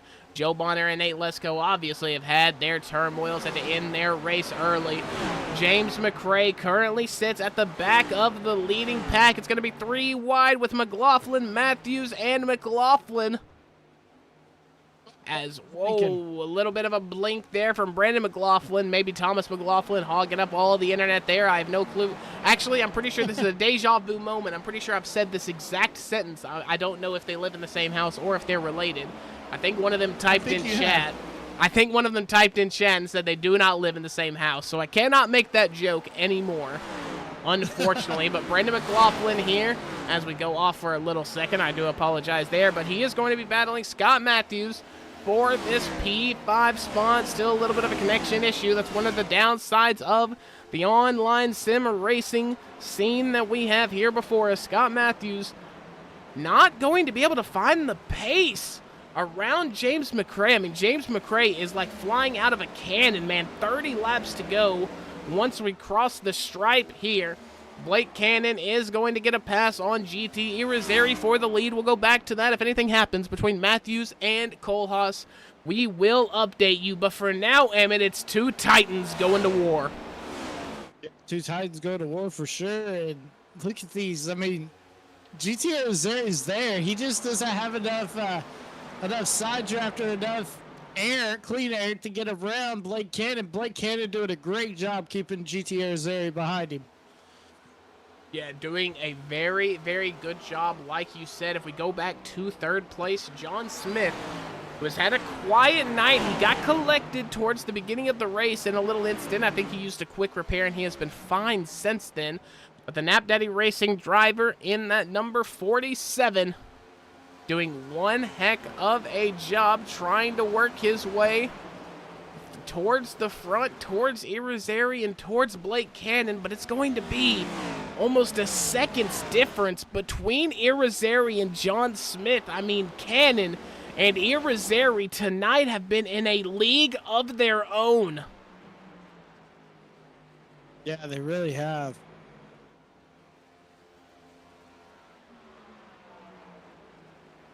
As the drivers getting set to complete lap number 108 here at Homestead, Miami. James McRae still trying to fight. He's got Brandon McLaughlin on the high side. McLaughlin opting to use that sidewall draft. John Smith coming into the pit lane. You saw it on your screen. You also saw it on the notifier towards the top of the screen. Big shout out to Rob Campbell, big boss man, for getting us that cool technology so we can make this show just a little better any single way we can. Once again, guys, thank you guys for inviting us into your home here on this Wednesday night. It's always a good night when you get to watch the Tobacco Road Sim Racing Cup Series. Make sure you guys subscribe to Racer Nexus to see all the shows that we have, including any future Tobacco Road Series if they do decide to go through us. Also, make sure to like the video so you see a little content similar to this. You might get recommended our streams in the future. You never know. It helps us out a ton. Also, make sure to ring that bell so you never miss a new post, upload, or stream. Blake Cannon still in the 44. I mean, doing God's work, man. He is fast. Yeah, I was just going to say, make sure you tune in every Sunday afternoon at, I believe it's 3 Eastern, I believe, for the ECRL series, where some of these guys in the Tobacco Road Sim series do run in that series. Yeah, so very cool. Tune into that. You get to see a little bit more of these drivers that you have grown to love so much here in the Tobacco Road Sim Racing Series. Especially a driver getting a whole lot of love right now tonight has been the 48 of James Johnson. In that 48, he currently sits in P9. Hang on, don't worry. I've got something for this, Mr. Bonner. I do so dearly apologize. Here we go. Yeah, there you go. No longer got the LNG Power Sports or LNG Racing on the bottom, as unfortunately I do have to turn that back on for everybody else. Blake Cannon, though, there is a bright spot for the LNG. Once again, I'm sorry. What has he put in chat? LJG, I apologize. The LJG racing driver of Blake Cannon, there's a very good chance he is going to go on to win this race here tonight. I mean, Emmett, he has just been basically the perfect racer. Yeah, he's done a great job today. And, you know, I know it ate at him not getting that win at North Wilkesboro. And to see him come out, and, I mean, you knew he was going to be fast, and you knew from the moment that he was sitting on the pole that he'd be somebody to watch out for today. But it's looking like, man, this could be a Blake Cannon day for sure. Yeah, Blake Cannon day, and I mean, a Blake Cannon just week. And, I mean, if it weren't for the likes of James McRae, it'd be a Blake Cannon season. I mean, James McRae in other weeks has had Blake Cannon's number. I mean, consistency-wise, James McRae is always there to pick up the pieces that Blake Cannon has dropped. And, I mean, for the likes of McRae, if the grid finishes how we have it right now, it's going to be a P4 for James McRae, as we see McRae actually coming into the pit lane with 21 laps to go. I think Scott Matthews was going to come in, but he missed the commitment line and stayed out. But, you know, to reference cars, Blake Cannon is the Lightning McQueen of this league. You know, he came into this league unknown, but everybody knows the rookie now. Yeah, Blake Cannon, everyone knows him now. That is no doubt, as he has been a force to contend with. As if you hear something going on in the background of my mic, I do apologize. There is a military route that these helicopters fly. It is currently shaking my house. I don't sure if you can hear the bass or the reverb in my voice, but it is indeed happening. Oh man, I thought maybe it was that elderly lady was coming back. No, not gonna be her. It's going to be a military chopper this time. I can't seem to get any sort of peace and quiet here during a broadcast, but Blake Cannon in the number 44, still making his way down, still working his way, extending the lead over GTE Rosario. It's going to be 0.2 faster that time around, Emmett. So Blake Cannon is doing nothing but getting faster as we progress into this race.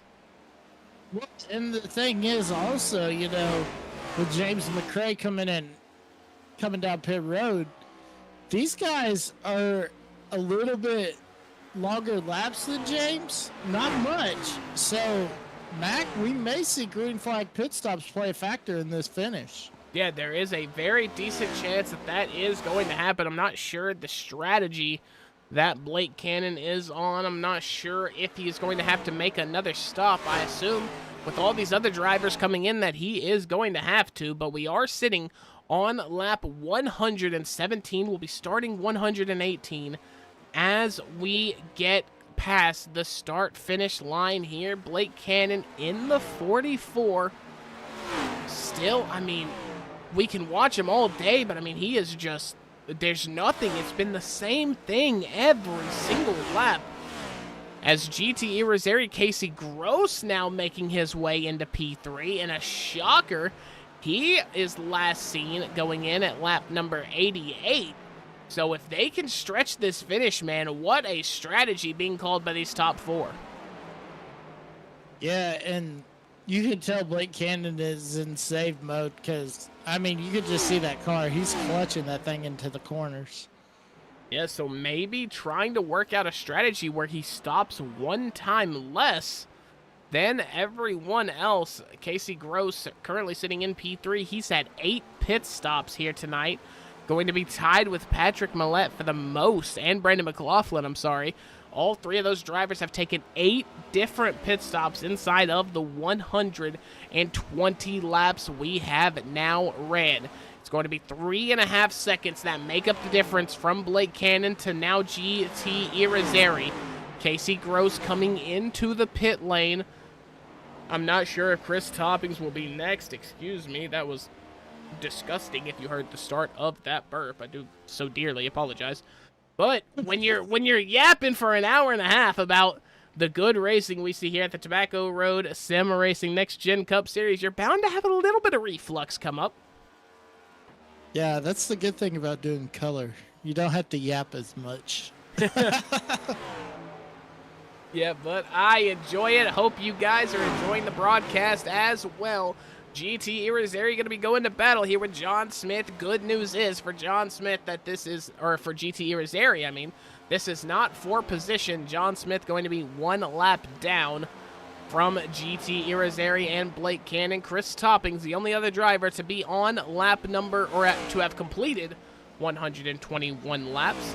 So they sit on lap 122. The rest of the grid going to sit on 121, and now all eyes are on Blake Cannon. Will he have to stop? And in the event that he does have to stop, is he still going to hold the lead? It's going to be 36 seconds back towards Brandon Lopez. As you can see, they're right beside each other on the track, but it's going to be almost a full lap difference. So in the event that Blake Cannon does have to pit, it's going to be 36 seconds is the time that he has to beat to get in, get the tires, get the fuel, get whatever he needs, and get back out. I just want to applaud you on your math right there. I could never do that, so props to you, Mac, on figuring out the math.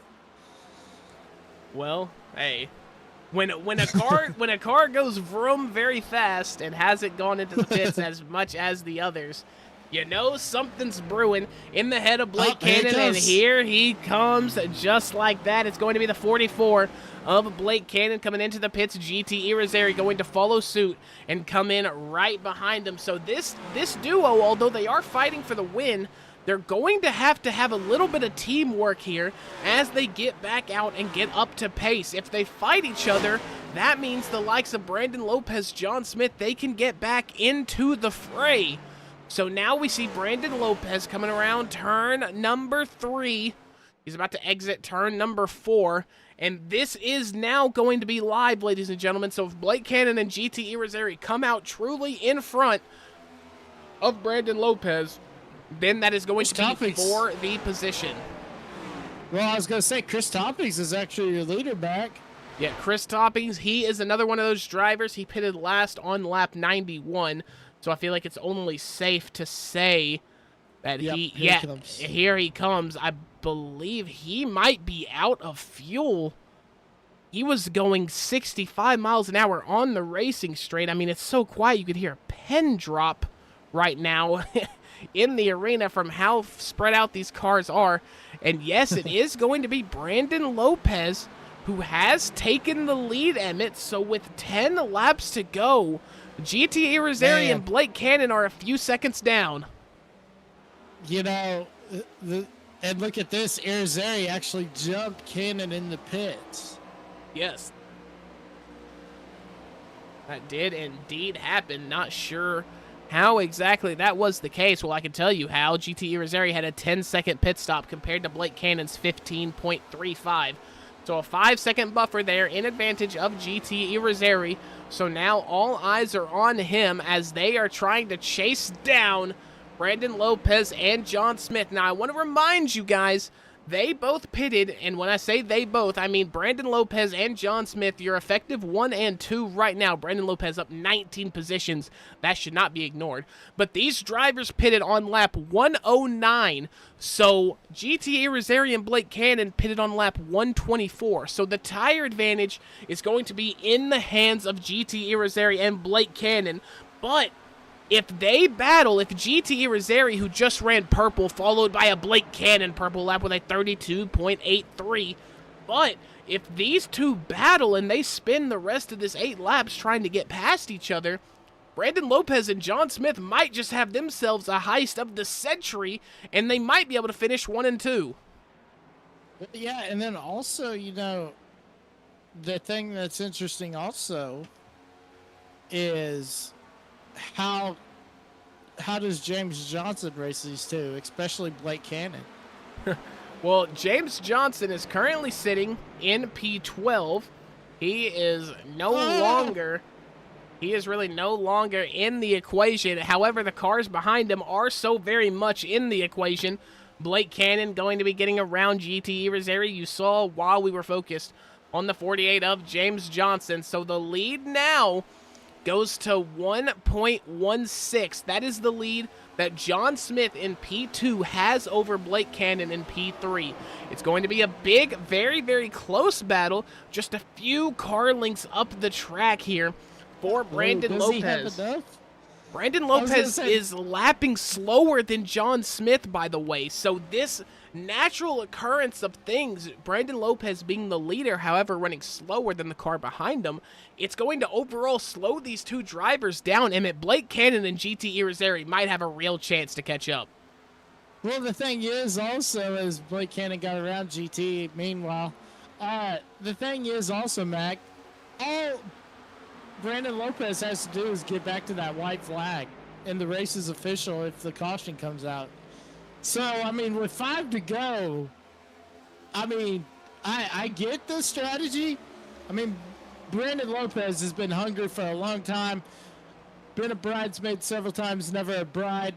But, I mean, today could be wedding day for Brandon Lopez. Yeah, and look at Blake Cannon. He's going to waste no time almost forcing John Smith up the track. He's going to get past John Smith. That's going to be what the kids call free, as he is now challenging Brandon Lopez. Brandon Lopez, he opts for the second lane and the third lane, not even going to fight it. Blake Cannon is now out of there like she shot out of a cannon. I mean, unironically, his name is Blake Cannon, and the cannonball now takes over the lead with 4 laps to go. What has happened to Irizarry? Blake Cannon left him in the dust. Yeah, Irizarry's not going to be able to get around these two as well as... And you know what, Mac? I was wondering, when you said that Blake Cannon took a 15-second pit stop, I think he took 2 tires. Yeah, I mean, there's a decent chance. I mean, GT Irizarry probably took the 2 right tires. He had the 10-second pit stop time compared to Blake Cannon's 15, so you might be right there. Only 2 tires. GT Irizarry is going to work his way past John Smith, and now the cars are very, very spread out here as we go into a little bit of a closer look. 2 laps to go. Barney the Flagman's going to point 2 sticks in the air as we have 2 laps to go. Blake Cannon now following down the wall here on the back straight. He is going to work his way into turn 3 and out turn 4 for the penultimate time, as it has been a long and drawn-out first half of the race. We managed to clean it up in the latter half, and what looked like it was going to be maybe a James McRae kind of day due to the championship standings. Blake Cannon and GT Irizarry proving they are just in a league of their own. We take one look back at GT Irizarry to assess the situation. John Smith has to put on the block of a lifetime as Blake Cannon comes around turn number 4 and out of it, as he is going to be your winner here at Homestead. John Smith going to bring it home P2 with GT Irizarry rounding out the podium. And John Smith, I said it towards the top of the broadcast, very quiet driver, but he gets results done. He's up 10 spots into P2. Brandon Lopez, being your driver of the day, started the race dead last, bringing it home best of the rest in P4. Man. Wow, James What a race. McRae gonna round out your top 5. Not the best kind of days for your championship leader, but what a day it was for that man right there, Blake Cannon, in the number 44 LJG Racing race car there, Camaro, Chevrolet, doesn't matter, the Cannonball gets one here at Homestead. Yeah, and what a podium for John Smith. This has got to be John Smith's best finish of the year. Yeah, Or of his career. Yeah, there's a very good chance. John Smith, I mean, he's a very quick driver. We see it every single race. He just seems to maybe not be able to keep himself from getting collected in those multi-car cautions. And, I mean, he managed to, through all the adversity, I'm pretty sure he got caught up in one or maybe two different incidents here early on in the race. But, wow, way to fight through the adversity. And, yeah, P2 is insane for John Smith.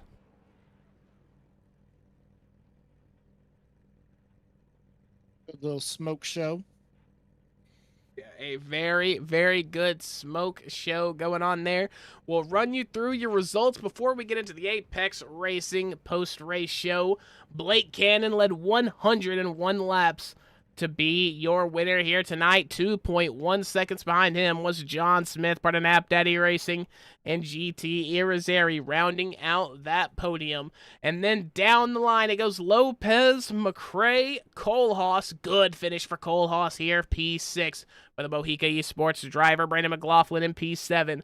Gross, Everett, and Matthews round out your top 10. Going back the grid, it's going to be Toppings, Johnson, McLaughlin, Brayland, Millette, Perry, Lancaster, Bonner, Lesko, and I was going to say David Bush, but that is our wonderful race control, David Bush. So his name, he squeaks in there. He squeaks into the grid, but not really a part of the show in a race car kind of way. He is a very big part of the show, race control-wise. And now, ladies and gentlemen, time for the Apex Sim Racing post-race show here as we wait for our drivers to get into the waiting room.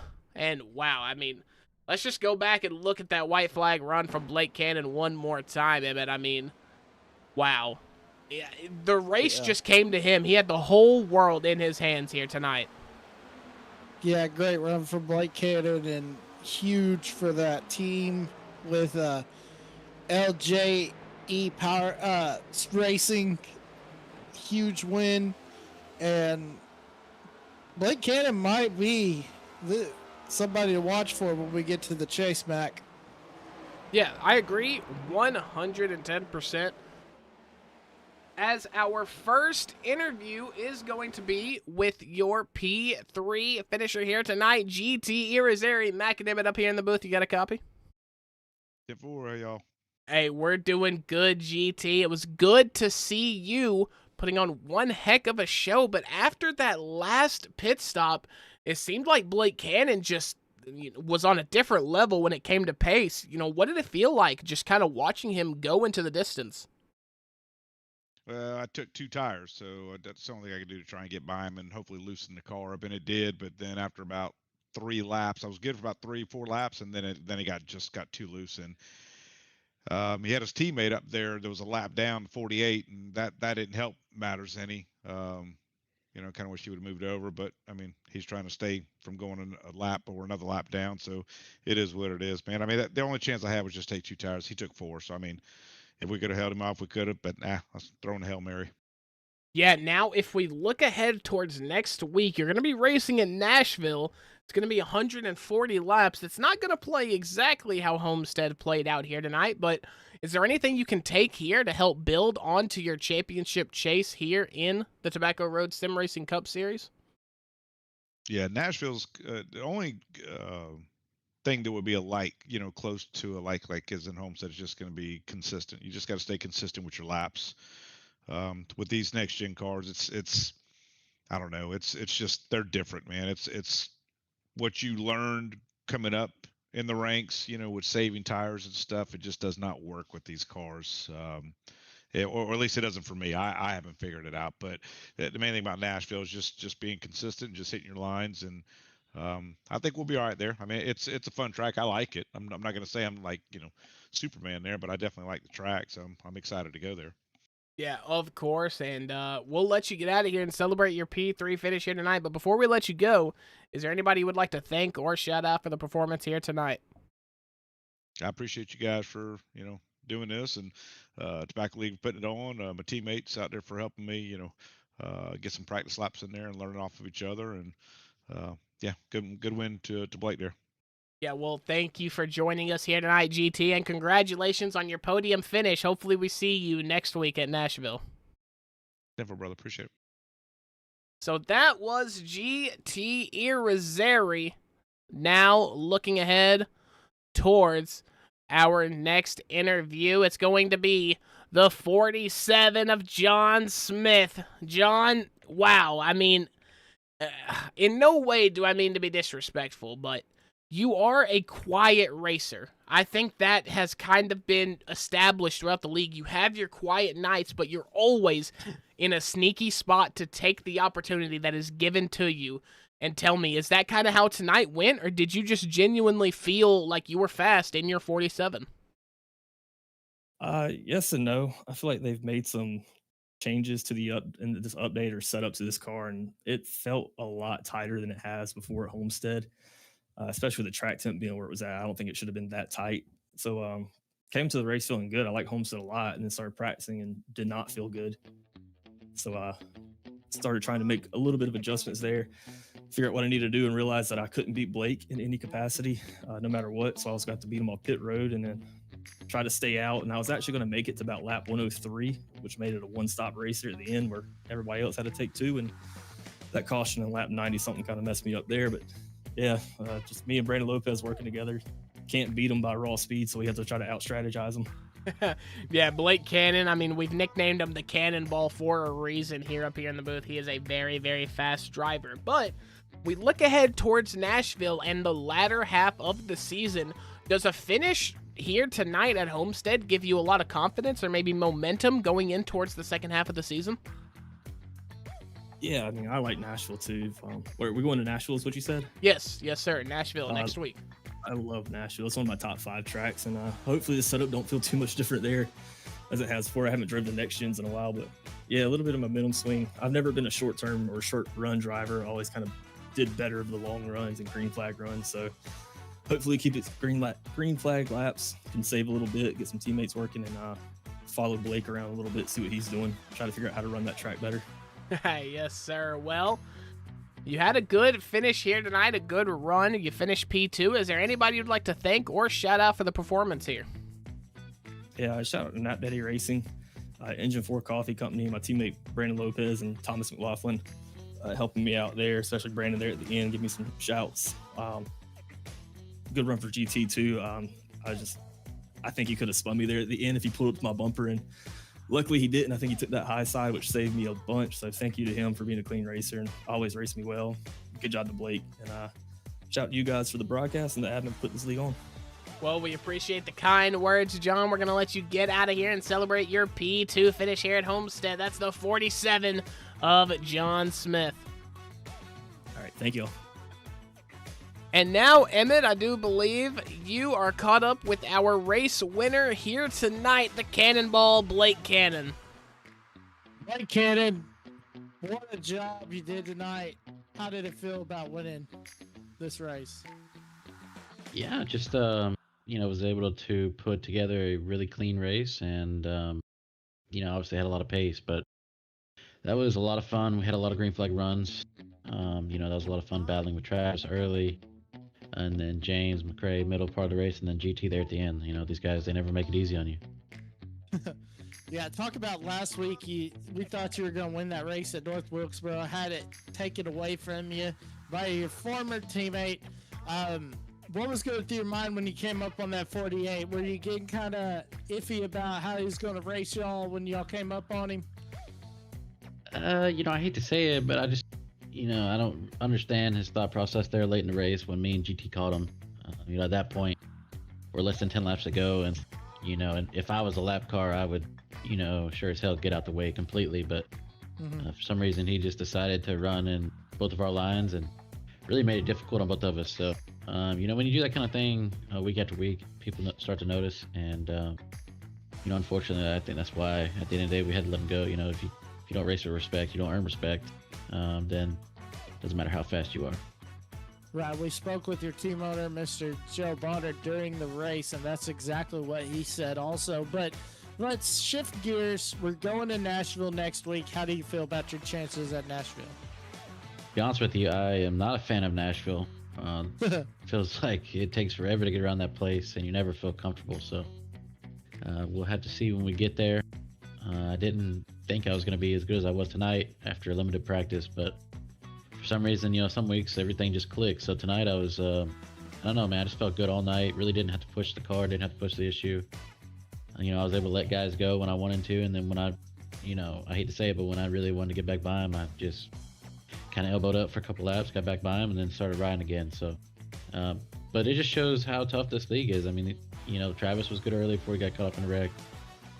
James McRae, he's always good. And then GT, these guys are always there at the end of the race. So, congrats to John on the podium finish. I know Brandon, he was looking forward to the podium finish, and hate that he wasn't able to get it, but good run to them guys. But, man, tonight was a lot of fun, a lot of green flag racing. I want to keep racing, man. I want to keep going. Yeah, and talk about also, building on this momentum, going to Nashville, and then further on, how do you feel about, as the season's winding down, how do you feel about y'all's chances? And by the way, the inaugural winner of LJE Racing, LJG get their first Racing. LGE Racing, LJG. LJG.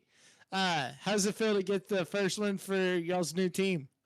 Feels really good. I know Joseph has some bad luck in Patrick, but it feels really good to be with these guys. Joseph picked me up early on, and it's been a really good match, and the team's a lot of fun to be a part of. And I try to help these guys as much as I can, week in and week out. Whether they see it or not, it doesn't matter how good I am. I just want to improve them, and I feel like we've come a long way as a team, and we've got a long way to go. But halfway through the year, so I feel like we're in a good spot personally. Just building momentum. I've just got to keep putting together good, clean races, making it easy on myself. I didn't reckon qualifying this week and was able to qualify on the pole, and it just makes life a lot easier when you ain't got to come back. So I just got to keep doing those kind of things, and not making any mistakes. And I feel like if we can do that, we've got a top 3 to top 5 car every week, and when you do that, the points will come. So that's what I'm most looking forward to, is just continue to race and learn and get better, and just gain more points.